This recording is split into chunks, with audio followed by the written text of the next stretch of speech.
네, 안녕하세요. 네, 바쁘실 텐데 먼 길 와주셔서 감사합니다. 네, 오늘 유니티 로드쇼 첫 세션을 맡게 된 유니티 테크놀로지스 코리아 박종태라고 합니다. 저희가 재작년에 2024년 10월에 저희는 지금까지 원래 유니티가 2021, 2022 이렇게 연도가 붙던 버전 형식에서 유니티 6라는 이름으로 넘버링 체계를 전환을 하게 되었습니다. 단순히 넘버링 체계만 바꾼 게 아니라 이제 유니티 6 이전 버전들보다 조금 더 실용적인 기능들을 추가를 하고 안정성과 퍼포먼스를 개선을 하면서 이전 유니티 버전들에 비해서 조금 이제 조금 더 빠른 속도로 개발자분들이 좀 사용을 해주시고 계시고요. 예, 혹시나 요 안에 유니티 6 지금 실제로 쓰고 계신다면 사용해 주셔서 대단히 감사합니다. 첫 번째 세션은 유니티 6를 아직까지 혹시나 도입을 하지 않으셨거나 도입을 했다고 하시더라도 뭐 2022 이전 버전들만 사용을 하고 계신 분들이 아직도 압도적으로 많으세요. 그래서 6.0을 시작으로 가장 최신 버전인 6.4 오늘이죠. 오늘 새벽에 정식으로 업데이트가 되었어요. 6.4 버전이. 6.4 버전까지 업데이트된 기능들 중에 워낙 기능들이 많으니까 업데이트된 기능 중에 엑기스들만 뽑아서 전달을 드리려고 합니다. 우선 간단하게 제 소개를 드리면 박종태라고 하고요. 저는 2001년부터 게임 업계에 있으면서 프로그래머, 테크니컬 아티스트, 테크니컬 컨설팅 등등 다양한 업무를 진행을 했습니다. 지금은 유니티 코리아에서 일을 하고 있고요. 어떤 업무냐면 여러분들이 이제 유니티로 게임 개발하실 때 다양한 기술적인 이슈나 아니면 뭔가 라이센스적인 이슈나 오만 이제 문제가 다 생기잖아요. 그런 것들 다 해결해 주는 사람이라고 보시면 됩니다. 세션 순서는 이렇게 진행이 될 거고요. 일단은 2021, 2022에서 약간 6로 넘어오면서 버전 체계가 조금 헷갈려 하시는 분들이 계세요. 그래서 어떤 스케줄로 릴리즈가 되어 왔고 앞으로는 또 어떻게 예정이 되어 있는지 가볍게 짚어보고요. 그 다음으로 6.0, 6.1, 6.2 버전에 대해서 작년에 나온 버전들에 대해서 좀 주요 기능들만 빠르게 살펴보고 6.3, 6.4에 대해서는 조금 더 세부 기능들을 딥다이브해서 다뤄보려고 합니다. 아시다시피 이제 기존에 2020, 2021, 2022와 같이 넘버링 체계였다가 이제 6로 넘어왔잖아요. 그러면서 테크 스트림과 LTS의 경계가 조금 이제 모호해졌어요. 근데 이제 결론만 말씀드리자면 재작년 10월에 출시된 6.0 그리고 작년 마지막 말쯤 출시된 6.3은 LTS 롱텀 서포트 버전이고요. 그리고 그 사이에 출시된 6.1, 6.2 버전은 이제 테크 스트림입니다. 그래서 기존 테크 스트림과 마찬가지로 이제 6.1 버전은 6.2가 나오면 이제 업데이트가 중단되고요. 6.2 버전은 6.3이 나오면서 업데이트가 중단이 되어 있습니다. 그래서 혹시나 지금 6.1, 6.2 버전들을 사용을 하시는 분들은 6.3으로 업데이트를 해서 쓰시면 앞으로도 2년 동안 이제 지원과 업데이트를 받아보실 수 있습니다. 그리고 좀 전에 말씀드린 것처럼 이제 오늘 새벽에 정식으로 릴리즈된 6.4 버전도 마찬가지로 테크 스트림이기 때문에요. 6.5 버전, 6.6 버전이 나오면 이제 이어서 이제 기술 지원이 중단될 예정이고 올해 말에 6.7 버전이 LTS로 출시가 될 예정입니다.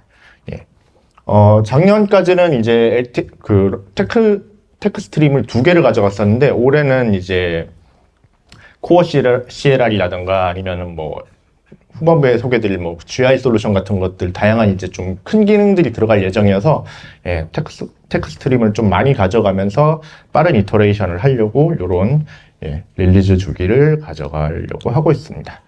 혹시나 중간중간에 이제 그런 저희 유니티 코리아 블로그나 유니티 코리아 유튜브 채널 통해서 이런 업데이트 내용들을 이제 항상 전달을 드리니까요. 업무 중간중간 확인을 해주시면 좋을 것 같습니다. 다음으로 이제 빠르게 6.0, 6.1, 6.2 업데이트 내용들, 주요 기능들 확인해 보겠습니다. 먼저 유니티 6의 핵심 변화를 리마인드를 해볼게요. 조금 전에 말씀드린 것처럼 계속 반복드리는 것처럼 이제 버전 체계를 연도에서 넘버링으로 전환을 하면서 기능 추가에 대한 패러다임이 약간 바뀌었어요. 그래서 6.0에서는 완전 새로운 기능 추가보다는 이전 버전에서 추가되었던 다양한 기능들, 그리고 보이지 않는 뭐 엔진 코어, 렌더링 이제 파이프라인 단계 레벨에서의 성능과 안정성에 이제 집중을 해서 여러분들의 결과물이 결국은 최고의 퍼포먼스를 낼 수 있도록 업데이트된 버전이 6.0입니다. 예. 업데이트된 주요 내용 중에 이제 주요 기능들만 표를 뽑아봤고, 요 중에 이제 중요한 내용들만 파란색 바탕으로 한번 표시를 해보면, 네, 이렇게 돼요. 6.0은 워낙 큰 업데이트였기 때문에 거의 다 주요 기능이라고 봐주시면 좋을 것 같아요. 그래서 제일 먼저 저희가 이제 강조해드리는 기능이 GPU 레지던트 드로워인데, 어떤 번역문에서는 이제 GPU 상주 드로워라고 되어 있는 부분도 있어요. 그래서 오브젝트 위치, 회전, 스케일 값과 같은 데이터가 이제 GPU 메모리에 상주하게 되었어요. 그래서 기존에 매 프레임 CPU가 드로우 콜과 함께 이런 데이터들을 GPU로 계속 보내주고 그거를 연산했어야 된다고 하면은 이제 내부적으로 이제 이름 들어보셨을 텐데 배치 렌더 그룹이라고 해가지고 BRG, 이제 일종의 거대한 버퍼에 메쉬 인스턴스들을 묶음으로 관리하면서 이런 데이터들을 이용을 해가지고 그리는 방식으로 동작을 하기 때문에 드로우 콜 오버헤드를 획기적으로 줄여줄 수 있는 기능이 GPU 레지던트 드로워입니다. 방금 말씀드린 것처럼 이제 게임 내 오브젝트들이 GPU에 상주했기 때문에 그거의 이점을 활용한 기능도 또 추가가 되었어요. 그래서 GPU 오클루전 컬링까지 가능해졌습니다. 이전에는 보이지 않는 거를 안 그려주기 위해서는 이제 또 CPU가 계산을 했어야 됐죠. 프로스텀 계산하고 뭐 이렇게 GDEPS 계산해가지고 이제 CPU 쪽에서 계산을 했어야 됐지만 이제 GPU가 알아서 카메라에서 보이지 않는 오브젝트들을 렌더링 목록에서 제외를 해준다고 생각하시면 됩니다. 그래서 숲이나 도시처럼 오브젝트가 빽빽한 환경에서 CPU 부하가 드라마틱하게 줄어드는 것을 확인을 하실 수 있어요. 그 다음으로 STP, Spatial Temporal Post Processing입니다. 네, 간단하게 말하면 유니티판, DLSS나 FSR 같은 느낌의 업스케일러라고 생각을 해주시면 돼요. 낮은 해상도로 렌더링을 해서 이거를 업스케일링 알고리즘, 뭐 AI 알고리즘을 이용을 해가지고 고해상도로 뻥튀기를 해주죠. 낮은 해상도로 그리기 때문에 GPU와 비디오 메모리도 덜 사용하고, 그리고 이제 낮은 사양의 모바일 기기에서도 뭐 30프레임, 60프레임 달성하실 때, 예, 요 STP 사용을 해보시면 좋을 것 같아요.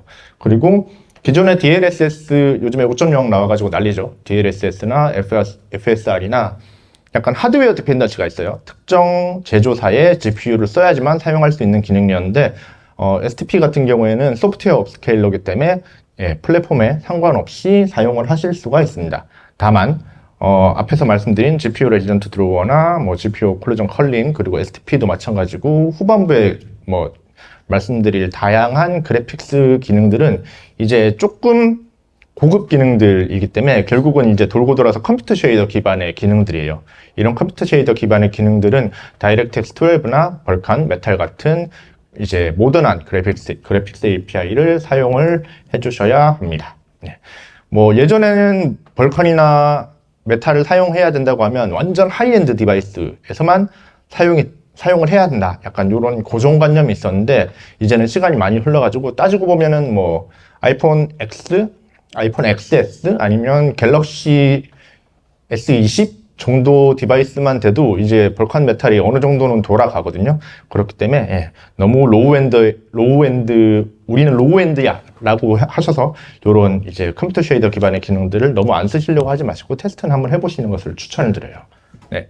그리고 이제 세 번째로 렌더 그래프가 도입이 되었어요. 렌더 그래프는 이제 기존의 렌더 파이프라인의 근간을 이루는 근간을 이제 완전히 새롭게 만든 렌더링 프레임워크예요. 그래서 렌더 파이프라인에서 사용되는 리소스들을 자동으로 관리해 준다고 보시면 됩니다.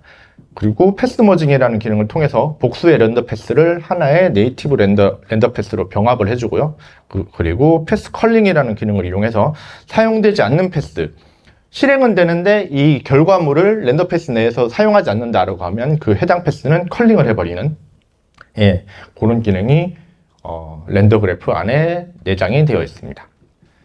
요 렌더 그래프 관련해서는 저희 다음 세션에 유니티 코리아 프레드님께서 좀 더 자세히 다뤄주실 예정이고요. 다음으로 APV, 예, 어댑티브 프로브 볼륨입니다.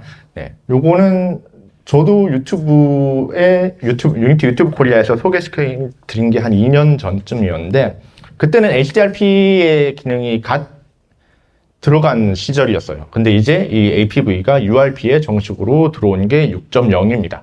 예. 그래서 라이트 프로브를 자동으로 배치를 해줘요. 기존에 이제 라이트맵 안 쓰시고 라이트 프로브로 좀 GI 환경을 구성을 하려고 하셨던 분들이 이 라이트 프로브 배치 때문에 되게 힘들어 하셨지만, APV를 사용을 하시면 라이트 프로브를 자동으로 배치를 해주기 때문에 조금 더 효과적으로 GI 환경을 구성을 하실 수가 있고요.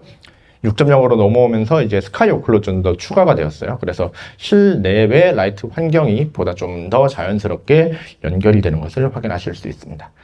그 다음에 멀티플레이 관련해서는 멀티플레이어 플레이 모드 MPM이라고 저는 좀 줄여서 부르는데, 요게 들어가면서 기존에 뭐 멀티플레이 테스트 하실 때 에디터에서 여러 개의 인스턴스가 이제 클라이언트가 안 뜨니까 조금 테스트하는 게 곤욕스러우셨잖아요. 요 npm 기능을 사용을 하시면 에디터 하나에서 별도로 빌드를 하시거나 하지 않아도 이제 최대 4인까지 멀티플레이 테스트를 해보실 수가 있고요. 그리고 멀티플레이어 센터가 들어갔습니다. 멀티플레이어 센터는 유니티에서도 약간 이런 멀티플레이어 관련된 기능들을 이제 서비스들을 지원을 해드리고 있는데, 그런 서비스들을 에디터 안에서 이제 조금 더 편리하게 컨피그레이션 하실 수 있는 멀티플레이어 센터가 6.0에 도입이 되었습니다. 그리고 이제 웹GL에 대한 약간 니즈가 되게 많이 올라가고 있죠. 저희는 그거를 선제적으로 대응하기 위해서 재작년에 이미 웹GL 모바일 브라우저 지원을 출시를 했습니다. 그리고 여기에는 적어놓지 않았지만 웹 GPU라 그래가지고 이제는 웹 브라우저에서 내 디바이스에 있는 GPU를 활용할 수 있는 기능이 실험 기능, 익스페리멘탈로 6.0에 추가가 되었어요. 그래서 뭐 조금 더 파티클을 위해서 이제 GPU 메모리, 비디오 메모리를 써야 된다던가 하는 기능들이 사용 가능하게 된 게 6.0이라고 보시면 됩니다. 다음으로 6.1 버전이고요. 6.1 버전의 주요 기능은 죄송합니다. 디퍼드 플러스 렌더 패스가 추가됐고요. 그 다음에 VRS, 그 다음에 프로젝트 오디터가 도입이 되었어요.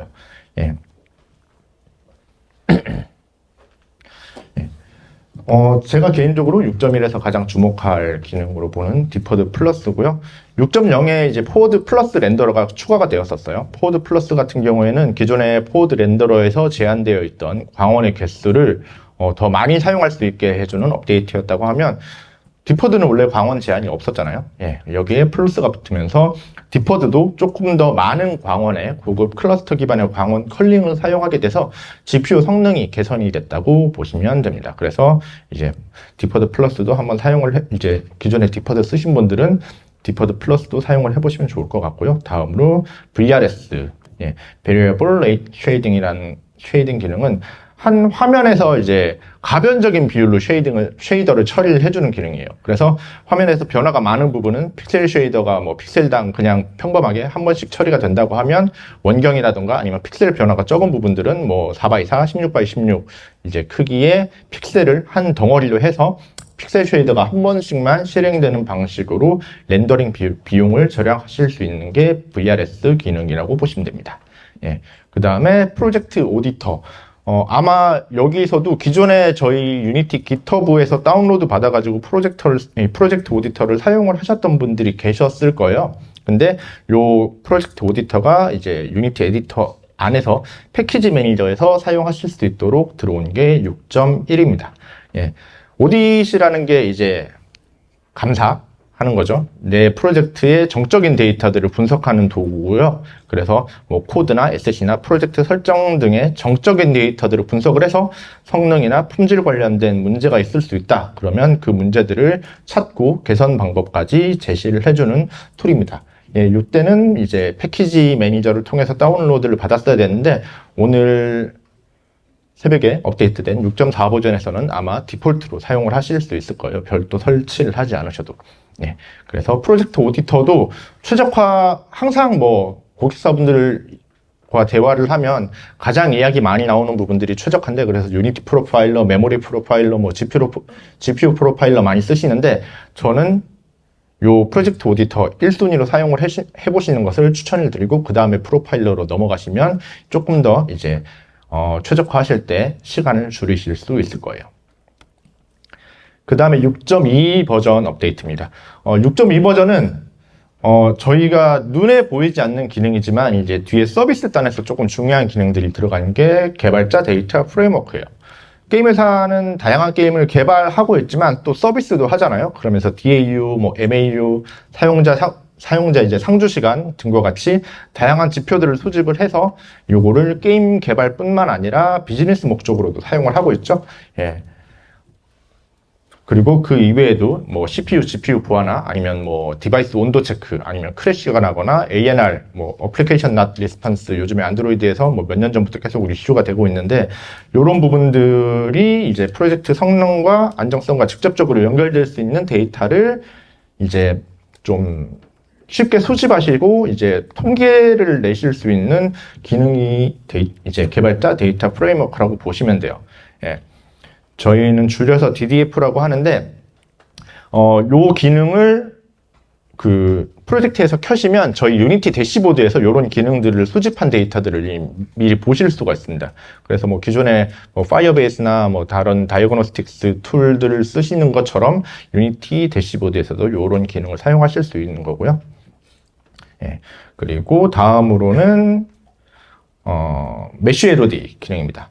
메쉬 LOD는 다들 아시죠? 이제 레벨 오브 디테일 해가지고, 뭐, 메쉬 줄이고, 버텍스 줄이고, 트라이앵글 줄이고 해가지고, 뭐, 거리에 따라서 이제 모델을 조금 더 뭉개가지고, 이제 성능적인 이득을 얻는 그런 기법이죠.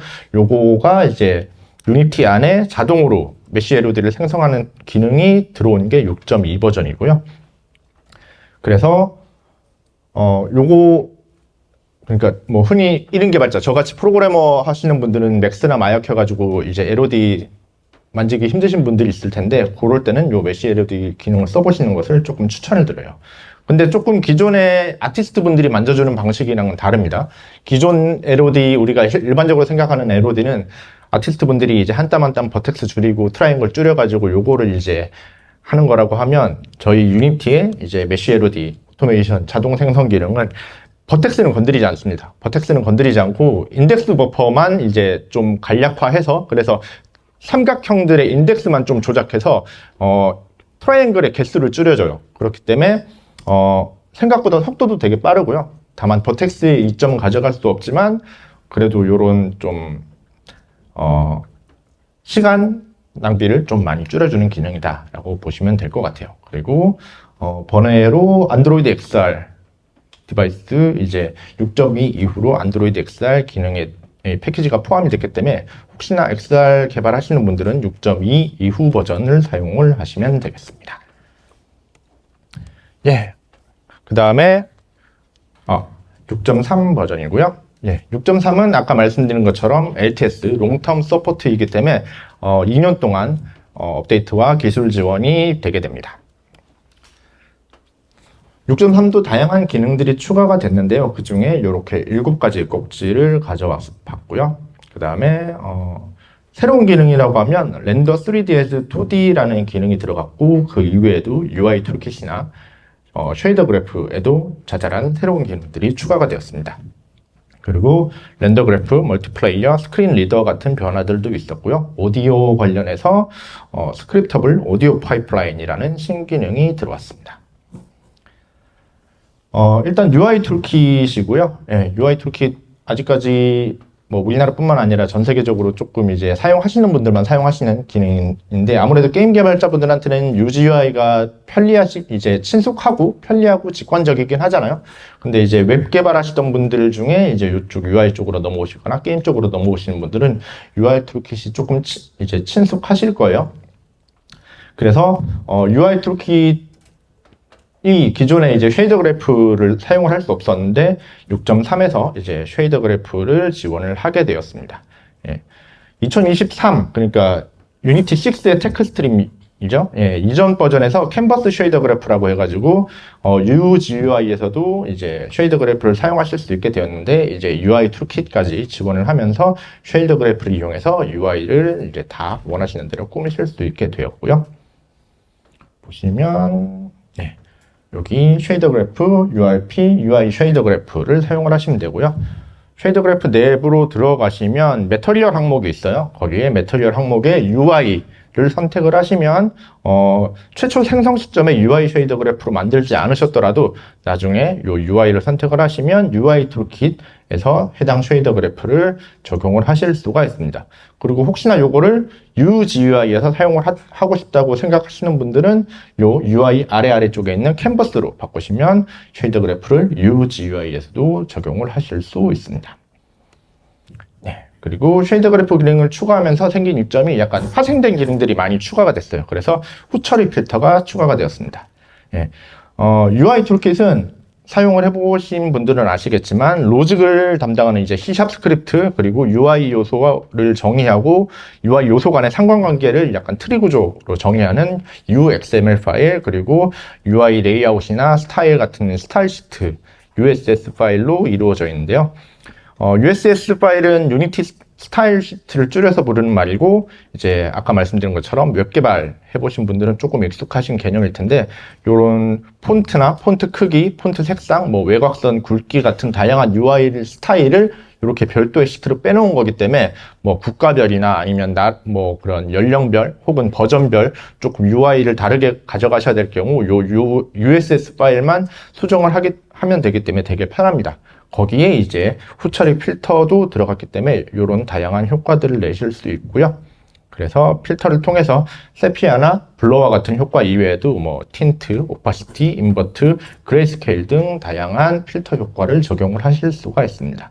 그리고 이외에도 내가 뭔가 새로운 커스텀 필터를 만들고 싶다 하시면 커스텀이라는 필터도 준비가 되어 있어요. 그래서 필터 펑션 데피니션이라는 에셋을 만드시면 파라미터 패스 조절하신 후에 UI 후처리 효과도 만드실 수 있습니다.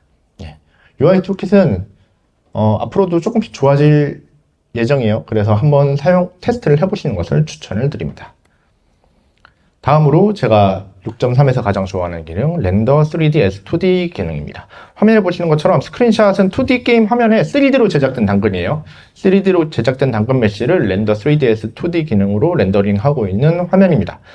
요거를 뭐 2.5D 다양한 이제 개념이 있지만 요것도 일종의 2.5D 기법 중에 하나죠.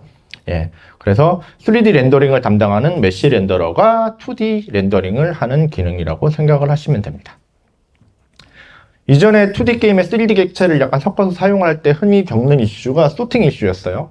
화면에 보시는 것처럼 3D 메쉬 사이에 이제 2D 이미지가 박혀 있는 것 같이 렌더링 되는 문제가 있었죠. 그래서 요거 해결하려고 Z값 조정하거나 뭐 요런저런 기법들을 많이 사용을 하셨는데 이제 3ds 2D, 렌더 3ds 2D 기능을 사용하시면 요 문제가 깔끔하게 해결이 됩니다.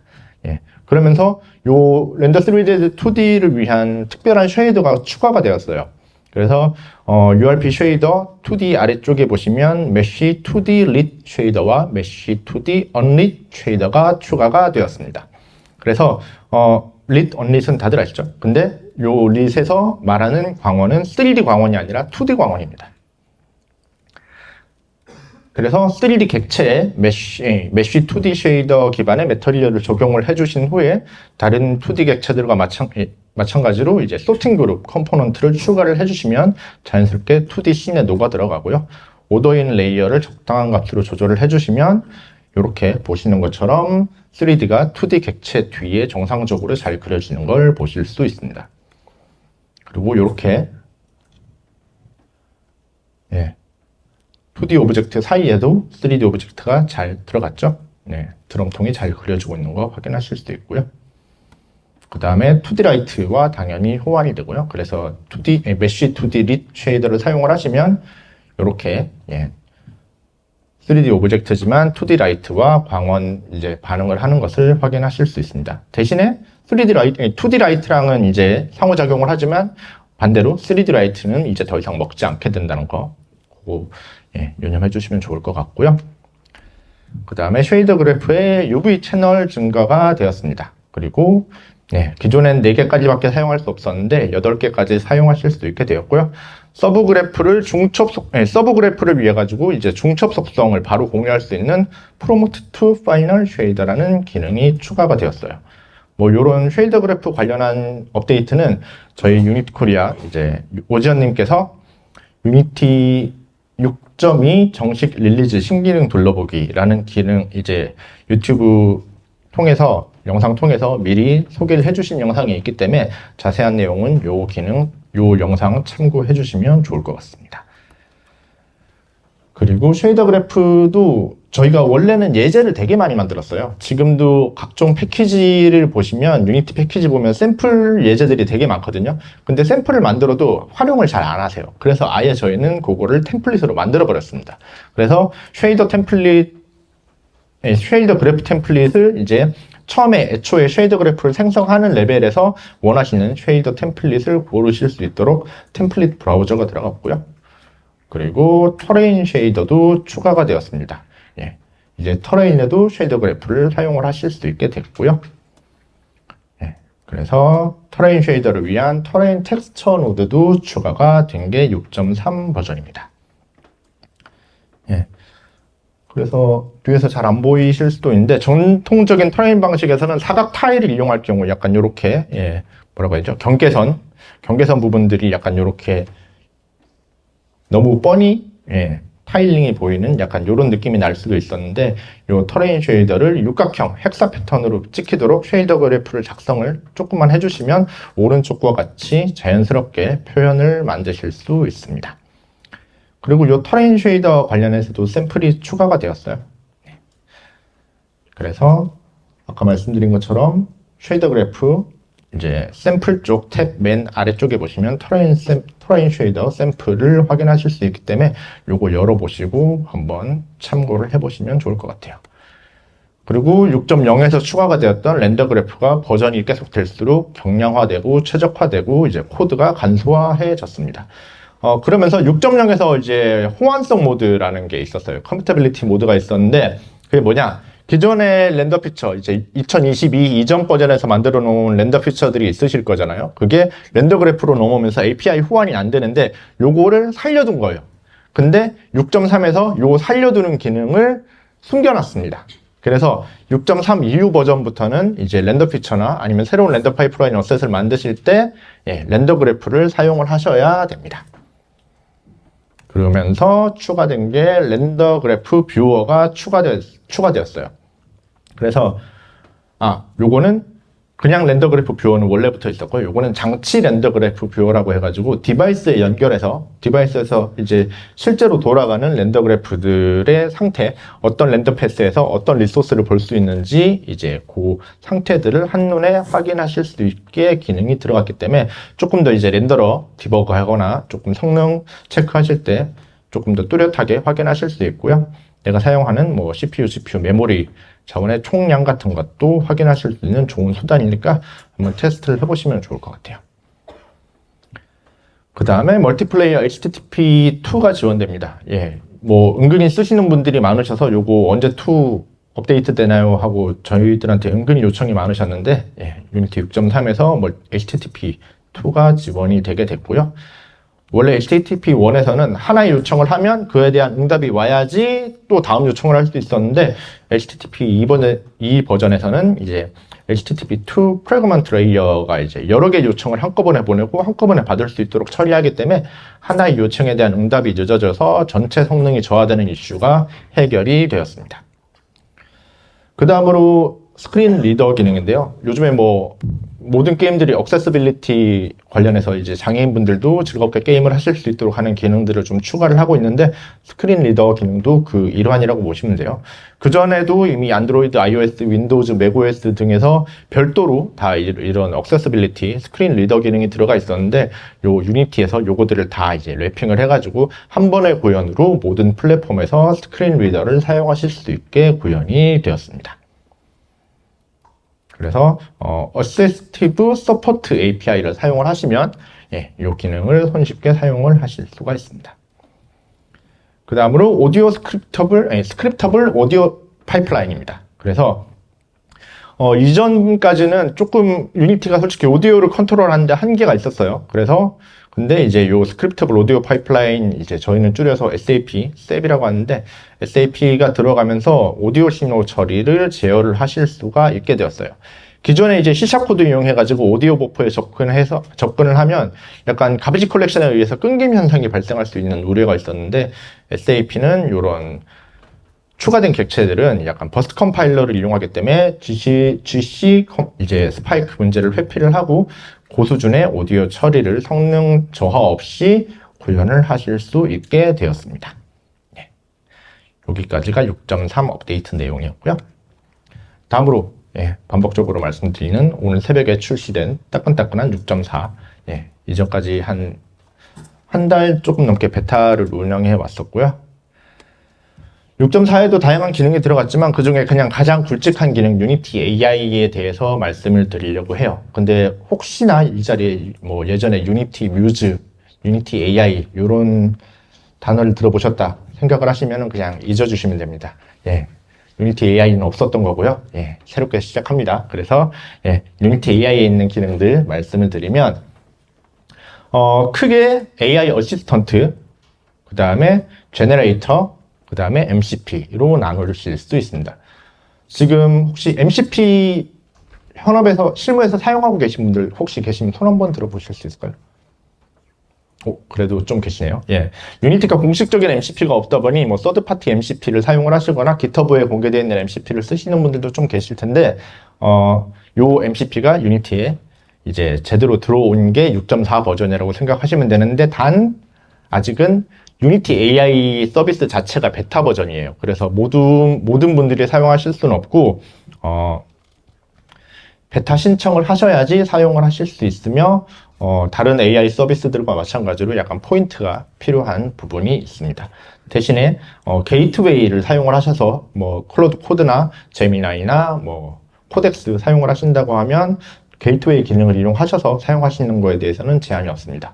근데 조금 헷갈리실 수 있지만 그래서 두 가지 베타의 경로가 달라요. 둘 다 베타 신청하셔서 게이트웨이 같은 경우는 아마 제한 없이 다 이제 허가를 해드릴 거고, 그냥 일반적인 어시스턴트 제너레이터는 조금 시간이 걸려서 선정이 된 다음에 이제 사용을 해보실 수 있는 부분들이 있기 때문에 요거는 참고를 해주시면 좋을 것 같아요. 대신에 선정이 되시면 지금 현재 베타 상태이기 때문에 뭐 추가 요금을 내실 필요는 없고요. 포인트가 꽤 넉넉하게 주어지는 걸로 알고 있습니다.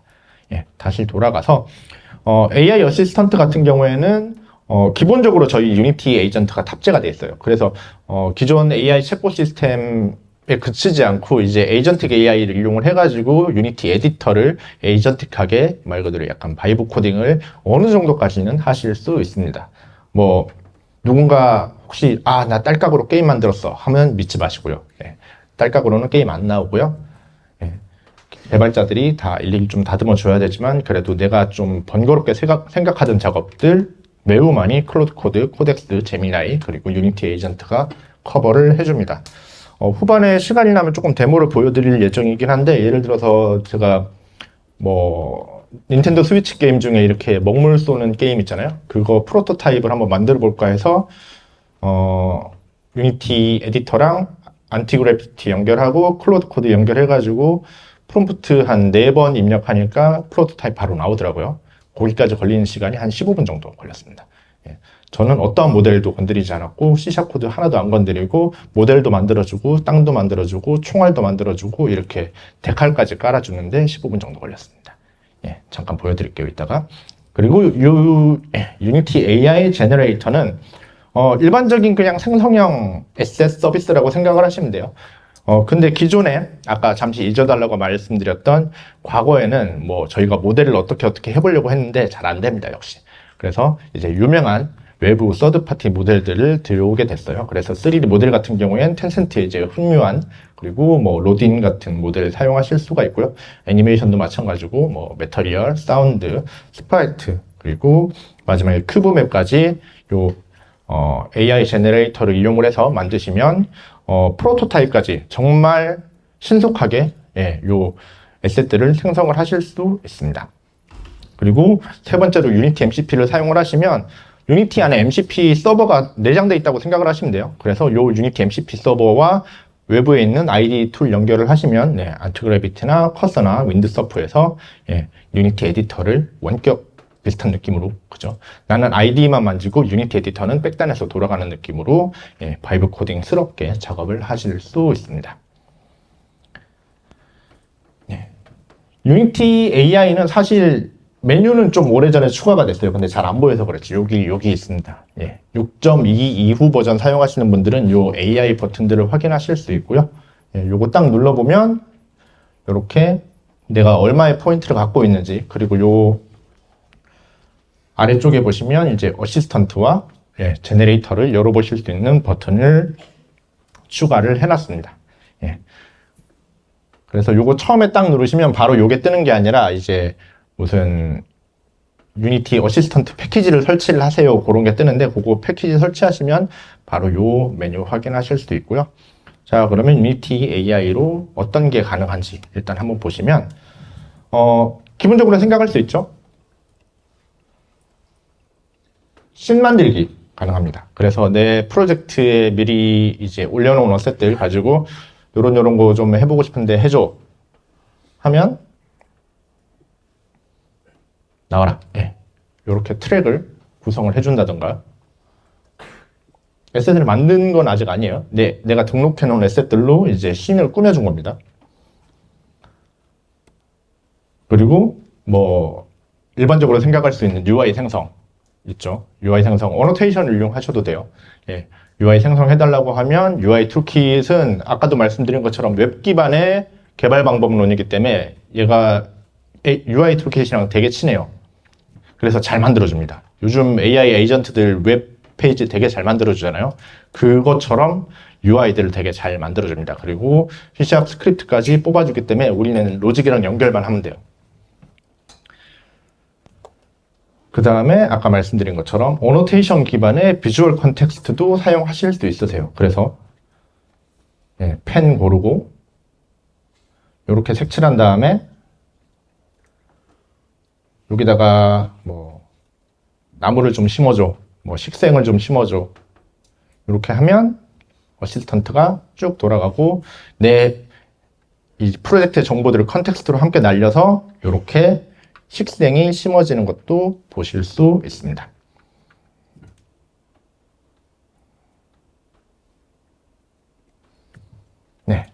그 다음으로 아마 가장 좋아하실 기능 중에 하나일 거예요. 프로파일러를 분석을 해주고 해결법을 찾아줍니다. 프로파일러 돌려만 놓고 마치 나 프로파일링 끝냈어, 약간 이런 기분을 얻을 때가 있잖아요. 아무것도 안 하고. 근데 이제 요 유니티 AI를 이용을 하시면 요거 좀 스파이크 치는데 그래도 해결을 해야 되겠지 했을 때 긁어서 물어보시면 원인과 해결법을 유니티 프로파일러에서 유니티 어시스턴트가 찾아드립니다. 지금 다 영어로 되어 있지만 한글로 하셔도 돼요. 한글로 하셔도 됩니다. 그래서 프로파일러에서 써보시는 거 혹시나 나중에 이제 근시일 내라고는 말씀드리기 힘들지만 아마 이제 3분기 이전에 오픈이 될 예정인 걸로 알고 있는데, 되면은 요 기능은 꼭 한번 유니티 AI를 이용을 해서 써보시는 것을 추천드립니다. 그리고 기존에 바이브 코딩 해보셨던 분들은 아시겠지만 롤백 하기가 되게 힘들어요. 뭐 내가 이렇게 해서 얘가 혹시나 에이전트가 잘못 코딩을 했는데 그러면 그냥 이거 취소하고 이전 버전으로 돌아가죠 했는데, 이전 버전으로 돌아가는 과정에 얘가 까먹어가지고 나의 코드를 날려먹는 케이스가 되게 많았거든요. 하지만 유니티는 원래 유니티 에디터 안에 유니티 버전 컨트롤 시스템이라고 해가지고 마치 깃이나 퍼포스, SVM 같은 기능이 원래 내장돼 있었어요. 그런 기능하고 연동을 해서 요 한 번 이제 코드가 수정되거나 에이전트가 돌아갈 때마다 플래그를 꽂습니다. 그래서 그 플래그를 기준으로 롤백 하기가 되게 용이하게 이미 마치 미래를 예견한 것처럼 준비가 돼 있었어요. 그래서 요 체크 포인트를 이용해서 혹시나 에이전트가 삽질을 하면 롤백을 하시기 쉽다는 걸 봐주시면 될 것 같고요. 그 다음으로 어시스턴트에서 한번 모델을 만들어 달라고 요청을 해봤어요. 그러면 어시스턴트가 알아서 제네레이터를 띄워가지고 제네레이터에서 이렇게 로봇 발을 만들어 줍니다. 뭐 당연히 스프라이트 생성도 가능하고요. 그래서 뭐 고양이 만들어 달라 하면 고양이 만들어 주고요. 그 다음에 이런 스프라이트를 기반으로 3D 모델도 생성이 됩니다. 저는 솔직히 뭐 작년까지만 해도 에이 뭐 얼마나 하겠어 해가지고 요런 뭐 메쉬 AI나 이런 거 몇 번 써보다 말았거든요. 근데 요번에 한번 써보니까 의외로 괜찮더라고요. 예. 뭐 디테일까지 정확하게 표현되진 않지만 한 2번 돌렸을 때 요런 장검 같은 거는 되게 잘 뽑아주더라고요. 장검이랑 M16 뭐 M1 소총 같은 것들 한번 잘 뽑아주려나 싶어가지고 이렇게 M1 좌측 우측 있는 동시에 나와 있는 이미지를 넣으니까 좌측 우측 모델링 2개 만들어가지고 딱 이렇게 만들어주더라고요. 그래서 사진 고르실 때 잘 골라서 던져주시면 꽤 모델 잘 뽑아주고 요 모델들도 3D 이제 프로토타이핑에 충분히 사용하실 수 있는 수준으로 나옵니다. 근데 예를 들어서 성이나 건물 같은 거는 메쉬가 되게 많을 수 있어요. 이제 삼각형 트라이앵글 개수나 뭐 버텍스 개수가 되게 많을 수 있는데 그럴 때는 아까 소개시켜드렸던 메쉬 LOD 기능 사용하시면 어느 정도 이제 감소시킬 수 있으니까 사용을 해보시면 좋을 것 같고요. 그 다음에 당연하게 매터리얼도 사용하실 수 있고 이제 패턴까지 입력하실 수 있습니다. 오디오도 만드실 수 있고요. 그 다음에 요거는 애니메이션도 만드실 수 있습니다. 그래서 뭐 이펙트 효과음이 필요하다, BGM이 필요하다, 한 10번 중에 3, 4번 정도는 성공하실 수 있습니다. 아직까지 모델이 조금 바보예요. 그래서 오디오는 그냥 요런 게 있구나 정도만 아시면 될 것 같고, 워낙 또 오디오는 저작권이 민감한 부분이다 보니 그거를 회피하기 위해서 그렇게 성능이 좋진 않지만 그럼에도 불구하고 예를 들어서 총소리를 내줘라고 제가 요청을 했는데 귀신 소리가 나오더라고요. 그래서 오디오는 그냥 요런 게 있구나 정도 하시면 될 것 같고, 애니메이션은 한번 사용해 보시면 좋을 것 같아요. 우리가 뭐 T포즈나 A포즈만 가지고 이렇게 그냥 심심하게, 특히나 뭐 그런 아트적인 재능이 없는 저 같은 프로그래머들은 프로토타입 만들 때 그런 걸로만 해놓든가 박스로만 해놓는데 제네레이터로 사람 모형 만들고 요 애니메이션 클립을 이용해가지고 요 애니메이션 생성 기능 이용해서 애니메이션 만들어가지고 애니메이터에다가 집어넣으면 뭐 그래도 좀 덜 어설픈 프로토타입이 나오더라고요. 그래서 이렇게 생성된 에셋들 혹시 유니티에서 다 가져가는 거 아니야? 라고 걱정하시는 분들이 계시는데, 그리고 뭐 이런 거 학습시키면서 필요한 우리 프로젝트 데이터들 다 빼가는 거 아니야? 라고 생각을 하실 수 있지만 그렇지 않고요. 저희는 그런 부분에서는 조금 이제 다시 한번 그렇지 않다는 걸 말씀을 드리고, 그래서 제너레이터 기능 다 넘어와서 마지막에 MCP가 들어가 있습니다. 그래서 유니티 MCP 컨피그레이션을 쓰시거나 아니면 여기 잘 안 보이실 텐데 여기 MCP 서버 위에 보면 게이트웨이라는 게 있어요. 이 게이트웨이 설정에서 혹시나 엔트로픽 사용하시는 분들은 엔트로픽 API 키랑 베이스 URL 집어넣으시고, 뭐 오픈 AI 사용하시는 분들은 오픈 AI API 키 집어넣으시고 하시면 뭐 코덱스 뭐 그리고 클로드 코드, 제미나이 다 내 어시스턴트 창 안에서 요 서드 파티 에이전트들을 사용하실 수 있고요. 요 MCP 서버를 이용을 하시면 외부에서 이제 아까 말씀드린 것처럼 안티그래피티나 그런 툴들 연동해가지고 이제 나의 유니티 에디터를 이용해서 그 IDE에 있는 IDE를 통해서 에이전트들이 유니티 에디터를 잘 활용을 할 수 있게 됩니다. 그래서 이 어시스턴트 게이트웨이 설정을 하시면 유니티, 클로드 코드, 코덱스, 제미나이 이렇게 커서 이런 식으로 뜨시는 걸 확인하실 수 있습니다. 아까 말씀드린 것처럼 지금 베타 상태라서 조금 문제가 있을 수 있어요. 문제가 있을 수 있고, 예를 들어서 뭐 모델을 생성했다. 근데 텍스처도 잘 뽑아주고 UV도 잘 뽑아주는데 매터리얼 생성이 잘 안 된다. 이런 경우가 있을 수 있기 때문에 그럴 때는 또 이제 어시스턴트를 활용을 해가지고 요 뭐 머티리얼 적용이 잘 안 된 것 같아, 고쳐줘 하면은 어시스턴트가 알아서 돌아가면서 이제 머티리얼 새로 만들고 적용해가지고 고쳐주더라고요. 그렇기 때문에 AI는 한번 베타 신청해 보시고, 그리고 혹시나 지금 이미 그 서드 파티 클로드 같은 거, 클로드 코드 쓰시는 분들은 요 게이트웨이 신청하셔서 6.4 버전에서 테스트를 해보시면 좋을 것 같아요. 제너레이터는 부가적인 것 같고요. 어시스턴트 기능은 꼭 한번 사용을 해보시는 것을 추천드립니다. 그리고 여기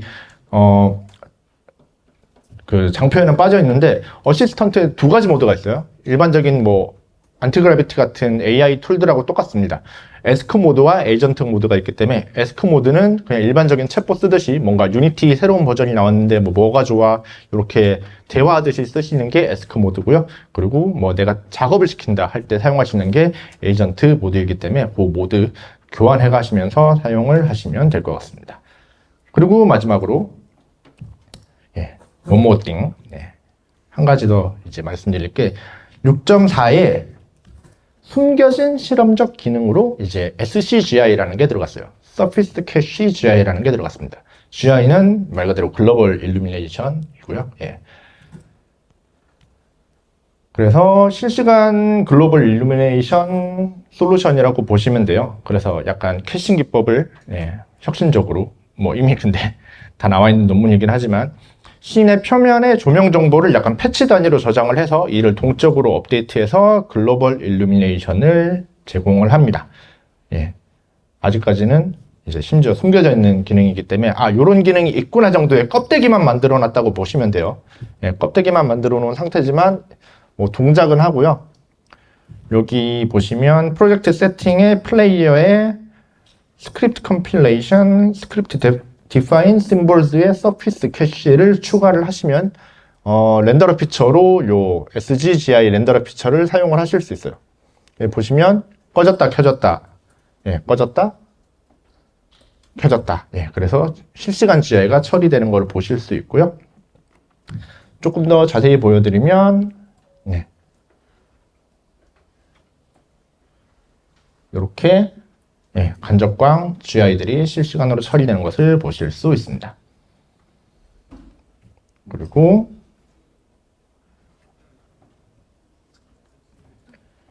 뭐 실시간이니까 당연히 창문 앞에 어떤 오브젝트가 나타났을 때도 그 오브젝트에 따라서 그림자들이 반응을 하겠죠. 이렇게 광원들이 다 반응을 하게 됩니다.